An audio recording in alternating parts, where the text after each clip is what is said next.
as we were talking about corrections, we needed two things, right? We need people that were very, very good at what they do, the very best in the state at their jobs.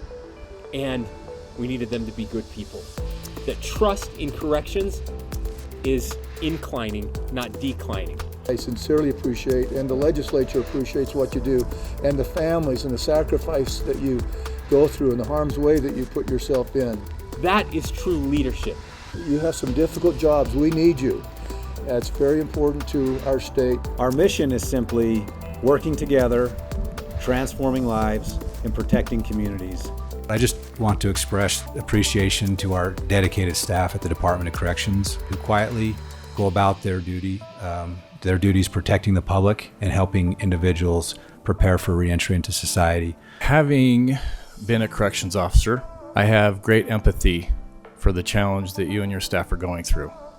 I know what it's like when you're fighting with an inmate on a concrete floor and you have no weapon and you know it's coming. I hate to say it, but I will. It is perceived and probably is the most thankless job in public safety. I look forward to working with you as you continue down this road. I think some great things are about to happen. It will take time. It's the perfect time for us to be able to communicate back to them, not only what do we need resource-wise, but what do we need policy-wise to also be able to do a good job. And so far, it's looking like a pretty good year. And the confidence in corrections is going up in a really good way. There it is.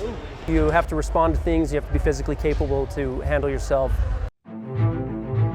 Our jobs are physically and mentally demanding, and we need to address both of those aspects. We recognize that giving people that time and opportunity is going to pay dividends down the road. This is going to be offered to everybody. This is going to be for all staff. We want to make sure we're taking care of our employees and put them in the best position to have a long, fulfilling life. Part of my job, safety and security of the public, and I knew that he was a safety concern and that he needed to be brought back into custody, and to bring him back to the facility was my main goal. After we put him into custody safely, he was booked into Weber County. For me, the community comes first, and I view like my family, the safety of my family, make sure that they're safe, and I want that for everyone else as well. Now these people have just had hard times, right? The offenders have had difficult lives.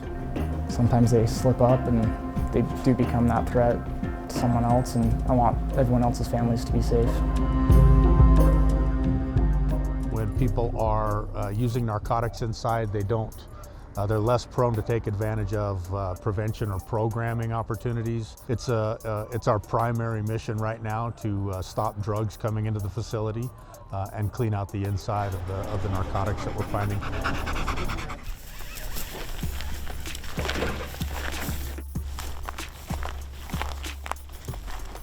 He just wants love and play. That's all he wants. He's super sociable. He just loves everybody, but he is more than capable of doing the work that I ask, and he really enjoys doing it.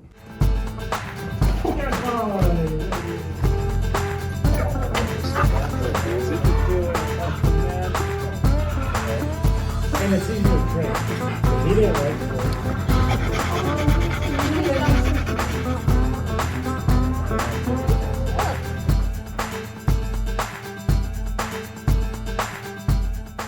Stand by, everybody, in 5, 4, 3. Welcome back to GTU. She's making history here in our state, the first female warden with the Utah Department of Corrections in the modern prison system era.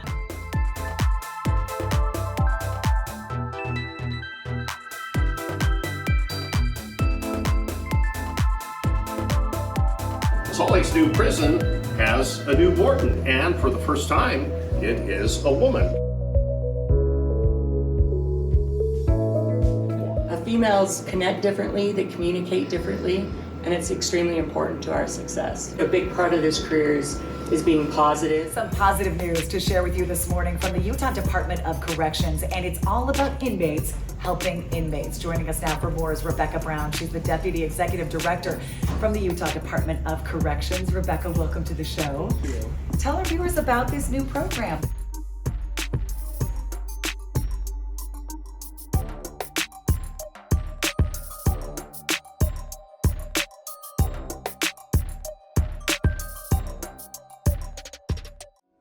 I came here and I thought this was the end of it. But I accepted that back then. I accepted that this was going to be the end of it. Now growing up and seeing the faults of our system and seeing the failures of some of what our system has to offer, I didn't want to be a part of their failures anymore. I wanted to be the success. The end goal was to come back in here and give back to my people. Every inmate, every offender, every staff that's in here, if those guys can do it, why can't we do it?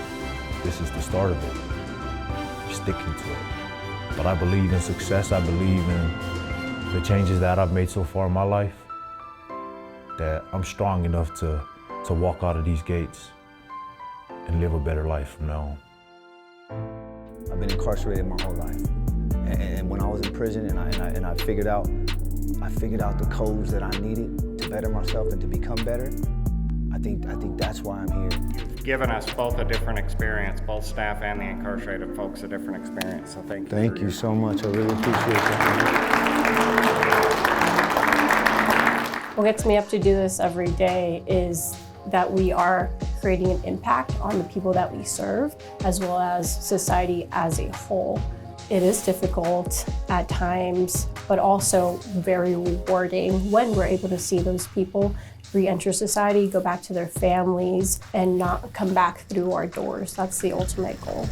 They are learning a sense of accomplishment, and they're giving back to the community. Just know that change is possible, and it's not a bad thing. It's always good to give back. No matter where you come from or what you do or what you experience in life, there's always the possibility of you giving back to the world. You see a piece of garbage, pick it up, put it in the can. We should have a beautiful city. I was blessed to be put in Orange Street, and that has been a major blessing in my life. It's teaching our people that we supervise that you can be part of something bigger. You can be part of something better, and that you can be involved in giving back. It really teaches us to be on our best behavior so that we can have these opportunities. A lot of us don't get to see our kids all the time. This is only the second time I get to see my kids in the last 2.5 years. One of the most important things that could happen in here, being able to have opportunities like this means the world.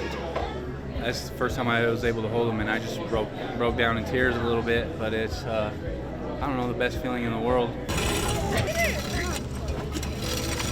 Being able to come out here and run some machinery and work together and build, friendships and relationships with each other and be interactive, it just is helpful for life skills for when you get out. And so just being able to have this opportunity and saying, hey, we want to grow, we're all going to grow together with this garden. There's a lot more than to just picking a vegetable. They get direct benefit from it, but that's where that integration between the two is awesome. They can come out here and put in the sweat equity.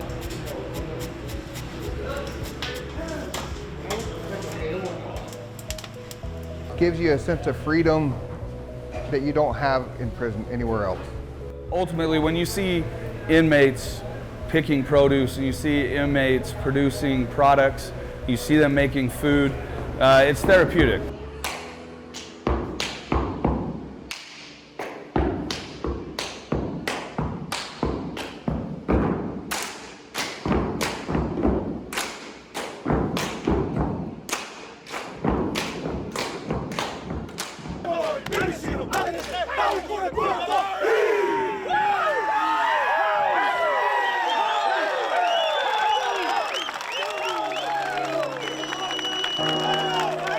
Changed my life, for real.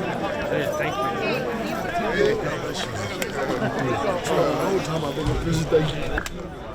I've always felt like if I could influence somebody to be better, just one person, then maybe that's my job. 1, 2, 3, peace! Furthering my education was only a pipe dream several years ago. I never imagined that I would get to have the opportunities that I've had here at the prison. Getting my education while I've been here has opened so many doors for me, and when I leave here, I will be able to have a career I like, not just a job. 1, 2, 3.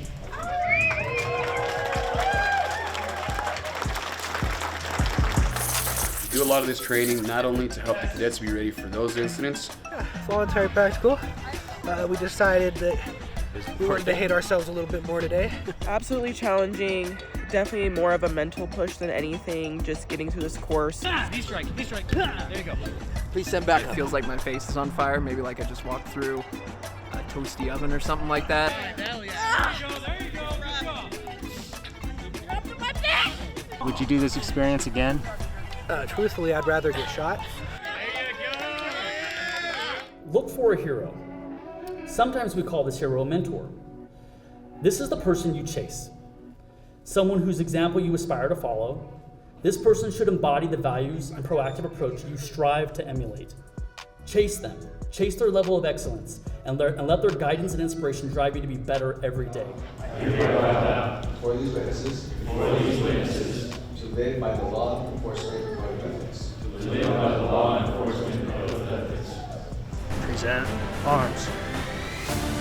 I hope that I have left enough of an impact with officers and offenders that they can go forth to be either a better officer, or maybe they take some of the things that I do and become a sergeant or go higher. And I hope these offenders do take that I do honestly care that they become better people. This new uniform sets the tone, but it's up to us to be worthy of it, to carry ourselves in a professional way, to keep the uniform ironed and pressed and looking sharp, to have high grooming standards, so when we put on the uniform, we look good. I know for myself, when I look good, I feel good. When I feel good, I have confidence. When I have confidence, I do my best work. When that happens, I'm making a difference and having a positive impact on others.